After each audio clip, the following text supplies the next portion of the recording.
ऐसा है कि सर्टेन प्लेसेस पर बुध थोड़ा अच्छा रिजल्ट नहीं देते हैं। मैं आपको भी दिखाता हूँ कि ऐसे कौन सी जगह है जहाँ पे बुध का जो होता है मंदा असर वो अपना देते हैं और उनकी दृष्टि भी मंदी जाती है आगे।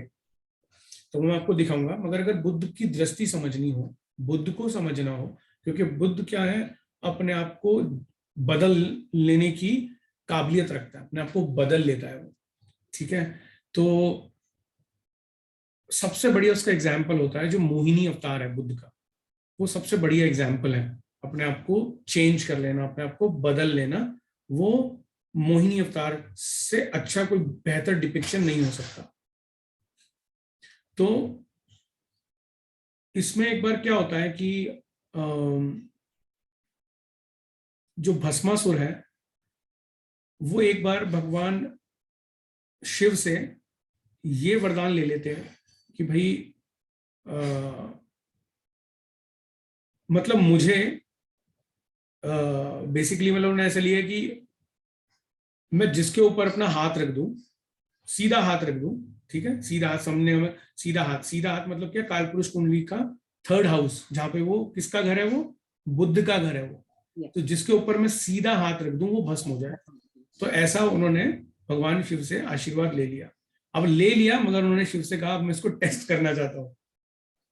उन्होंने कहा मैं इसको टेस्ट करना चाहता हूँ, मैं इसको परखना चाहता हूँ। अब अपने गुरु को ही कह रहे हैं वो कि मैं तुम पे परखूंगा इसको, तुमने मुझे दिया है, मगर मैं परखूं कहाँ पे, मैं आपके ऊपर ही इसको टेस्ट करूंगा। तो उन्होंने उनको जो है स्केप गोट बना लिया कि भाई ये मेरे लिए बलि के बकरे हैं और मैं इनके ऊपर जो है टेस्ट करूंगा। तो इसको इंग्लिश में कहा तो गिनी पिग। तो बेसिकली मतलब ये कि उन्हें कोई ना कोई ऐसा कोई एक्सपेरिमेंट के लिए चाहिए था जिसपे वो कर सकें। तो भस्मासुर ने जब ये कहा तो डर के मारे शिव, जो भगवान शिव थे, वो इधर से उधर खूब भागे वो सारे लोग, मगर भस्मासुर ने उनका पीछा नहीं छोड़ा कि भाई तुम्हारा पीछा नहीं छोड़ने वाला है। तो इन्होंने फिर भगवान विष्णु को याद किया कि भाई आप आए और मेरे प्राण बचाएं। तो भगवान विष्णु जी क्या होते हैं, मोहिनी अवतार में प्रकट हो जाते हैं भस्मासुर के सामने, और भस्मासुर इनको देख के मोहित हो जाता है। तो और वो बोलता है कि पूछता है कि भाई आप कौन हैं सुंदरी। तो वो बोलते हैं कि भाई मोहिनी, जो उनका अवतार है विष्णु जी का, कि भाई मैं मोहिनी हूँ। तो वो सब कुछ भूल जाता है भगवान शिव के बारे में कि मुझे टेस्ट करना है, सब कुछ भूल जाता है। तो वो मोहिनी के सामने ये एक प्रस्ताव रखते हैं कि भाई मैं आपसे शादी करना चाहता हूँ। तो मोहिनी कहती है कि आप मेरे जैसा नृत्य करना सीख लो तो मुझे कोई ऐतराज नहीं है। तो वो इतना मोहित हो जाता है, इतना मोहित हो जाता है कि अपनी कामनाओं में, ठीक है, तीसरा घर कामनाओं का है, ठीक है, तीसरा घर और 11वां घर कामना है, मगर तीसरा घर बुद्ध का घर है, ठीक है। और जब बुद्ध पढ़ाऊंगा तो भी बताऊंगा कि 11वें घर में उसका क्या रिजल्ट होता है, यानी जो कामनाओं वाला घर है, ठीक है।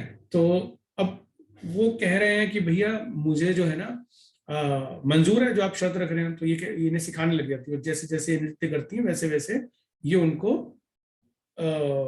मिमिक करने लगते हैं, वैसे वैसे उसको। और डांस करते करते करते, नृत्य करते करते, मोहिनी जो अवतार है वो क्या करते हैं, अपने सर के ऊपर हाथ रख लेती है और ये भूल जाते हैं और ये खुद अपने सर पे हाथ भस्मासुर रख लेता है। तो भस्मासुर जैसे ही हाथ रखता है वो भस्म हो जाता है। तो ऐसे भगवान शिव को बचाया भगवान विष्णु ने मोहिनी अवतार लेके। तो कुंडली में हमारा बुद्ध वो ही है। अगर बुरा बैठा है तो एक अकेला प्लेनेट ही पूरी कुंडली को स्पॉइल कर सकता है। और बुद्ध के तो मैं स्पेशल 2 चैप्टर अलग से मैं बताऊंगा, मतलब बिल्कुल अलग है, उसका पेंडिंग कर्मा से भी अलग है बुद्ध का। तो बुद्ध इज सो इंटरेस्टिंग। तो अगर बुद्ध खराब है तो पूरी कुंडली खराब हो सकती है, अगर बुद्ध अकेला खराब है तो पूरी कुंडली खराब कर सकता है अकेला बुद्ध। तो क्योंकि बुद्ध क्या है, बेसिकली क्या है, मतलब एक तो तीसरे घर को रूल करता है वो कालपुरुष कुंडली में, और एक छठे घर को करता है।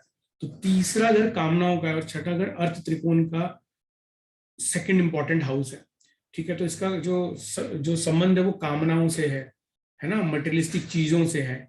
इसका जो रिलेशनशिप है बेसिकली, तो इसका मोक्ष से कोई लेना देना नहीं है, ठीक है। इसका धर्म से कुछ लेना देना नहीं है, क्योंकि कालपुरुष कुंडली में इसको वो स्थान नहीं मिले है, ठीक है। तो अब इसलिए बुध को जांचना बहुत जरूरी है कि किस घर में है, तो वो जिस घर में अगर खराब बैठा है तो उस घर को भी खराब करेगा, और अपनी दृष्टि से जिस घर पे उसकी दृष्टि जाएगी उसको भी खराब करेगा। तो वो मैं अभी आपको बताऊंगा।